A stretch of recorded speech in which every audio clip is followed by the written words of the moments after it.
एक लाचार पिता अभी यहाँ पे बैठे हैं। गांव है मानिकपुर। पिता का नाम जितेंद्र राय है और ये सभी ग्रामीण और साथ ही गांव के मुखिया जी और कुछ लोग। यहाँ पे एक घटना घटा है। यहाँ की एक लड़की जिसका उम्र सिर्फ और सिर्फ 24 साल था, अंजलि नाम था, और वो छपरा में जो है रह के एक प्राइवेट क्लिनिक में प्रैक्टिस करती थी। और वहां पे उसके साथ क्या हुआ अभी तक परिवार वाले को पता नहीं चला। 25 तारीख के रात की घटना है। 26 तारीख को सुबह 7:30 बजे के आसपास पिता को फोन आता है और उस फोन को रिसीव करती है माता जी। और उधर से एक डॉक्टर जिसका नाम पंकज कुमार है, वो बोलते हैं कि आपकी बेटी अंजलि कल रात में झगड़ा हुआ था उसका दो स्टाफ से और उसके बाद से गायब है, हमें नहीं पता है। परिवार वाले को टेंशन होता है, फटाफट छपरा जाते हैं यहाँ से 30-35 किलोमीटर दूर, और वहां पे जाते हैं।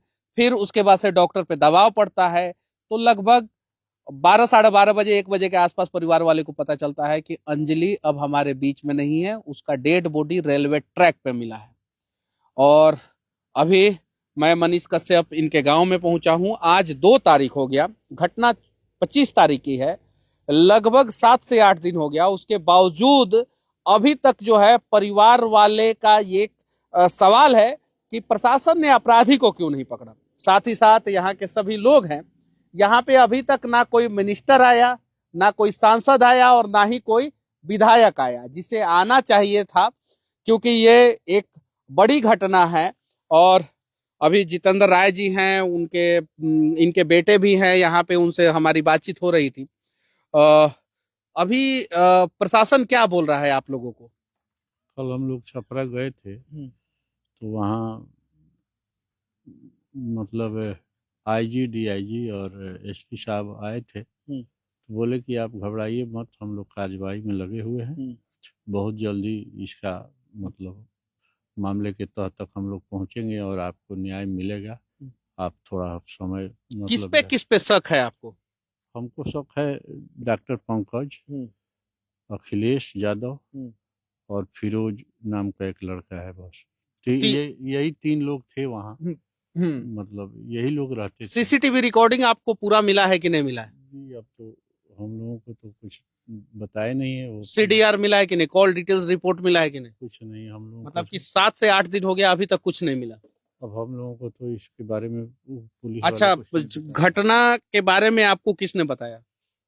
घटना के बारे में तो हमें सुबह, मैं घर पे नहीं था तो फोन आया था डॉक्टर साहब का कि अंजलि यहाँ घर गई है क्या। तो मेरी मैडम ने फ़ोन उठाया तो बोली कि नहीं, यहाँ तो नहीं आई। तो बोले कि देखिए ना, झगड़ा वगड़ा हुआ था रात को, पता नहीं कहाँ चली गई है। तो फिर मेरी बेटी और मेरी पत्नी। अच्छा, झगड़ा कहाँ हुआ था? झगड़ा क्लिनिक में ही हुआ तो होगा। क्लिनिक में तो सीसीटीवी लगा रहता है। अब ये तो डॉक्टर सच बोला झूठ बोला ये तो डॉक्टर ही बताएगा ना कि झगड़ा हुआ भी था कि नहीं अच्छा, हुआ डॉक्टर था। अभी है क्लिनिक पे है कि फरार है? वो तो फरार है। डॉक्टर फरार है। हाँ। और जो 2 लोगों का नाम आप रख रहे हैं, किसका किसका? अखिलेश और फिरोज। अखिलेश और फिरोज। हाँ। अखिलेश और फिरोज अभी क्लिनिक पे है या फरार है? वो तो उसी दिन से फरार है।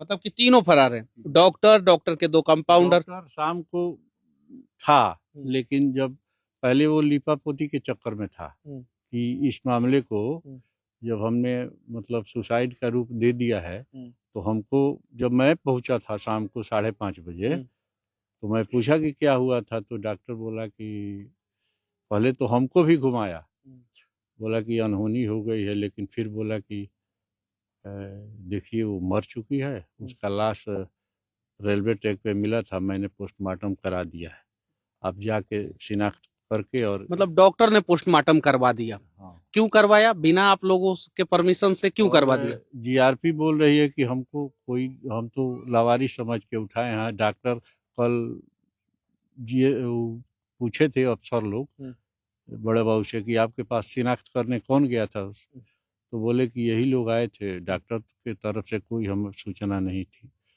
यहाँ तक कि वो गायब जब हुई, मान लीजिए रात को ही, तो डीआईजी साहब पूछे बड़े बाबू से कि तो जब वो गायब थी तो 112 पर सूचना डॉक्टर ने दिया था, तो नहीं दिया था। डॉक्टर जीआरपी के भी संपर्क में नहीं था। हम लोगों को बोला कि हमने उसका पोस्टमार्टम करा दिया है, आप लाश ले लीजिए और जाके उसका दाह संस्कार कर दीजिए। तो फिर पोस्टमार्टम पे जब आप लोगों को भरोसा नहीं हुआ तो दोबारा पोस्टमार्टम के लिए आप लोगों ने दबाव डाला? जी, सुबह हमने आवेदन जब दिया दोबारा, तब मतलब कि 25 तारीख के रात की घटना है, 26 तारीख को शाम को 5 बजे तक डॉक्टर गुमराह किया। हाँ, 27 को फिर सुबह आपने आवेदन दिया। कहाँ दिया, जीआरपी में कि छपरा पुलिस को? पहले 26 की रात को हम भगवान बाजार थाने में गए थे। वहाँ हुआ कि नहीं ये घटना, मतलब इसका जीआरपी उठाया है लाश को, सबूत उसी के पास होगा, वही लोग करेंगे एफआईआर।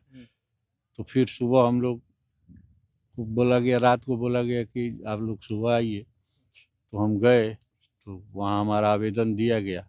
उसके बाद रिसीव किया गया तो बड़ा बाबू बोले थे कि जीआरपी के जो थानाध्यक्ष थे, बोले कि ठीक है, आपने जिस बिंदु को डाला है इसमें, तो हम इसको अपने आला अधिकारी से इसके बारे में बात कर रहे हैं। फिर अब उन्होंने अपना आला अधिकारी से बात किया, दोबारा हम लोगों का पोस्टमार्टम हुआ 3 बजे के आसपास। 3 बजे के आसपास। सरकार कहती है बेटी बचाओ बेटी पढ़ाओ।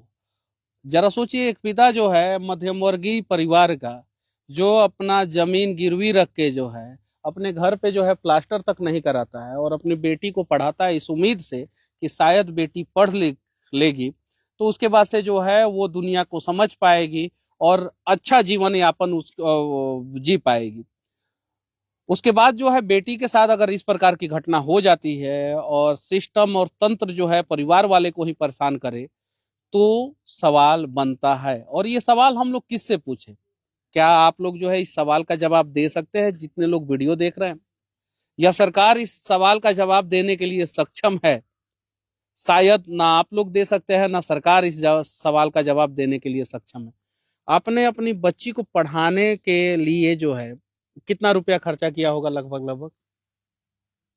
अब तो बचपन से लेके अभी तक तो उसका हिसाब हम क्या बताएं, हम तो गरीब आदमी हैं, बहुत कष्ट सह के और बहुत कर्ज में डूबे हुए रहते, इधर उधर से लोन तो ले।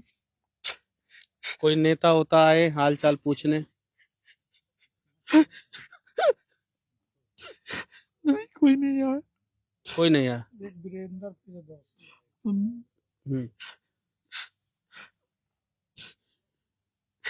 आप यहाँ के मुखिया जी हैं, क्या नाम हुआ आपका? महेश्वर राय। अच्छा, महेश्वर राय जी। और परिवार वालों को इंसाफ कौन दिलाएगा और किस प्रकार से आप लोग मदद करेंगे परिवार को? हम लोग तो जो है सो सारे अपने गांव के लोग, चाहे जवाहर के पंचायत के लोग तैयार है कि जहाँ भी जरूरत होगा हम लोग एक एसटी से जाएंगे और मान इसकी सड़क से लेकर संसद तक ले जो है सो इसका उठाने के लिए हम लोग तैयार है। इसमें हम लोग पीछे हटने वाले नहीं, क्योंकि अन्याय के खिलाफ जो अन्याय हुआ हम लोगों को बर्दाश्त से बाहर की बात है। अब रहा सवाल कि जरा प्रशासन कभी कभी घुमा फिरा कर हम लोगों को जो है सो आगे बढ़ने नहीं देती, जिसके चलते हम लोग जो है सो मुख दर्शन बंद करते हैं। प्रशासन पे भरोसा है कि इंसाफ दिला पाएगा प्रशासन? सर, भरोसा के अलावा मेरे पास उपाय भी क्या है? मैं इतना बलशाली खुद तो हूँ नहीं। सांसद से बात हुआ? सांसद से, विधायक से? डायरेक्ट मेरी बात किसी अभी न सांसद से हुई है। आपके परिवार के किसी सदस्य का बातचीत हुआ? अब लोग कह रहे हैं कि हमने सांसद से बात किया है, विधायक से बात किया। आपका परिवार का किसी सदस्य का बातचीत हुआ? आपके परिवार के किसी मोबाइल पे जो है उन लोगों का फोन आया? जी नहीं। नहीं आया? जी नहीं। किसी का नहीं? किसी अधिकारी से बातचीत हुआ? हाँ, महाचंद्र बाबू से एक बार हमारे नेताजी के माध्यम से इनके फोन से बात हुई थी, तो वो उन्होंने हमें आश्वासन दिया था कि लेकिन अभी वो आया नहीं है? जी नहीं।